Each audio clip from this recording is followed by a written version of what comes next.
그냥 못생긴 건 괜찮아요. 못생김으로써 얻는 불이익은 내 생각만큼 그렇게 크지 않아. 그러니까 못생긴 게 아니라 기분 나쁘게 생긴 건 확실한 단점으로 작용할 수 있다는 거예요. 이게 왜 단점이 되냐 하면 단순하게 그냥 사랑받지 못해서가 아니라 나도 누군가를 쉽게 사랑할 수 없게 만들기 때문이에요. 안녕하세요, 공단입니다.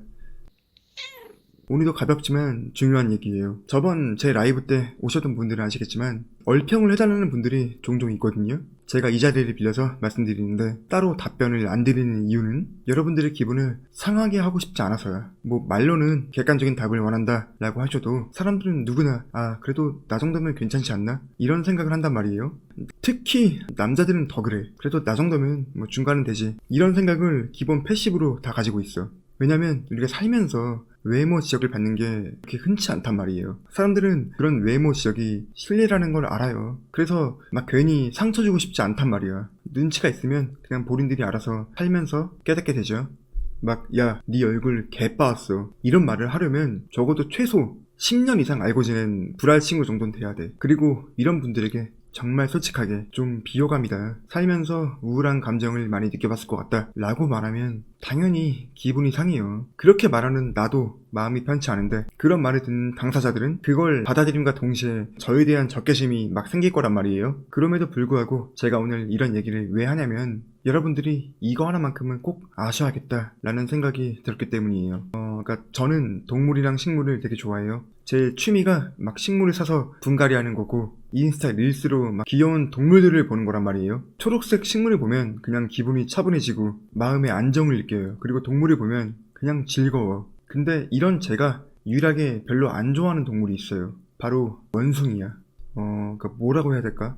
불쾌한 골짜기라고 해야 될까요? 원숭이 외모가 못생겨서 싫다기보다 그냥 보면 기분이 나빠요. 제가 어릴 때 유치원에서 옛날에 원숭이 학교라는 데를 갔던 적이 있어요. 벌써 30년이 지난 이야기라 정확한 기억은 안 나는데 그 원숭이들을 훈련시키는 사육사라고 해야 되나? 그분이 마이크를 잡고 잠깐 선생님들이랑 한눈 판 사이에 옆에 있던 되게 조그만 원숭이가 저를 팼거든요. 농담이 아니라 정말 뒤통수를 맞았어요. 원숭이한테. 그리고 그때부터 원숭이를 무서워하기 시작했어. 그 나를 패고 내가 닌게를 팼다 라는 듯한 그 원숭이의 표정을 지금도 잊을 수가 없어요. 그래서 어릴 때부터 그래, 그때는 내가 미취학 아동이었고 좀 더 크면 두고 보자 라는 생각으로 복수의 칼날을 갈면서 이렇게 벼르고 살아왔단 말이야. 근데 다 자라고 보니까 원숭이의 수명이 그렇게 길지 않다는 걸 알게 됐죠. 정말 진지하게 맞짱 한번 떠보고 싶었는데 아마 지금쯤은 세상에 없을 거예요. 아무튼 저는 원숭이가 싫어요. 왜냐면 내가 볼 때 원숭이는 그냥 기분이 나쁘게 생겼어. 물론 이 기분 나쁨에도 분명한 취향이 있겠죠. 누군가는 나를 보고 정말 기분 나쁘게 못생겼다 라는 생각을 할 수도 있는 거고, 그런 분이 있다면 저와 그분은 서로 피하는 게 맞겠죠. 근데 만약 사람이 그 대중의 취향에 부합하게 기분 나쁘게 못생겼다면 어떤 취급을 받을 것 같아요? 분명히 많은 오해를 받을 거예요. 원래 인간은 편견 덩어리예요. 저도 관상을 믿습니다.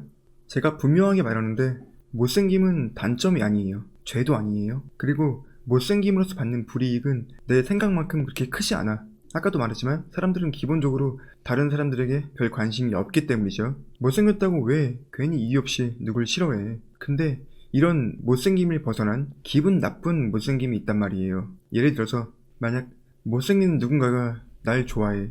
우리가 이런 걸로 별 신경을 써요? 그냥 그럴 수 있는 거잖아요. 나에 대한 호감이니까. 근데 기분 나쁘게 생긴 사람이 날 좋아해. 그러면 이건 그 사람에게 상처가 될 수 있다고요.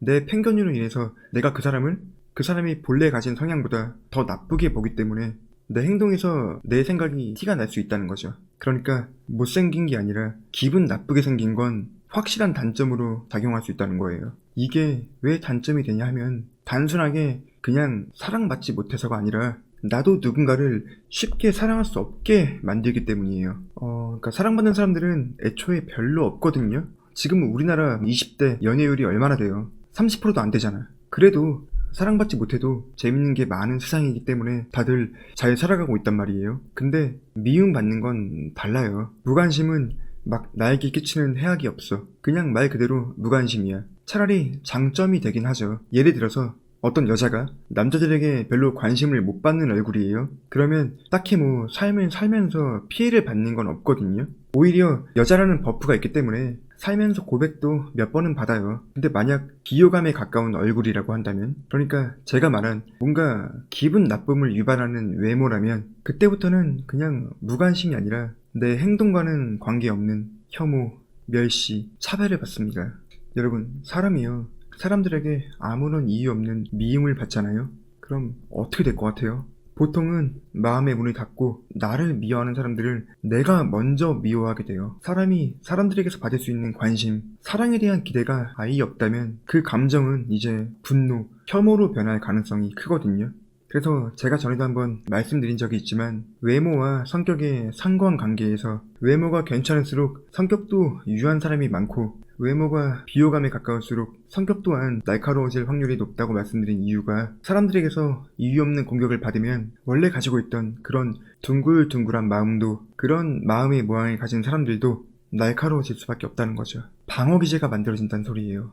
막 여처 커뮤니티, 남처 커뮤니티 이런 데를 눈팅해 보면 남자들을 막 싸잡아 욕하면서 잠재적인 범죄자로 표현한다거나 여자라는 생명체는 그냥 상승운으로 가득 차 있는 사랑을 모르는 존재들이다 이런 말을 하는 사람들을 쉽게 볼 수 있잖아요. 그래서 사랑이라는 것도 어떻게 보면 일정 수준의 외모가 되는 사람들만이 경험해 볼 수 있는 전유물이 되어 있는 건 아닌지 이런 생각이 들 때가 있거든요. 근데 또 역으로 긍정적으로 생각해 보면 개선할 수 있는 부분 역시 분명히 있다는 거죠. 그래서 저는 외모로 인한 불이익을 많이 겪어본 사람들이 페미니즘이나 진화 심리학을 접하게 되면 그것만큼 위험한 게 없다고 생각해요. 일단 사랑을 받아보고 사랑을 경험해보고 접해야지 이해할 수 있는 분야거든요. 근데 문제는 애초에 많은 연애를 해보고 사랑을 경험해본 사람들은 페미니즘이나 진화심리학에 별로 흥미가 없다는 거죠. 뭔가 이성을 이해하고 사랑을 하기 위해서 그런 공부를 하지만 결국 그게 나를 더 힘들고 나쁘게 만든다는 게 참 그래요. 적어도 저는 진심으로 행복한 페미니즘이나 레드필러들을 본 적이 없거든요.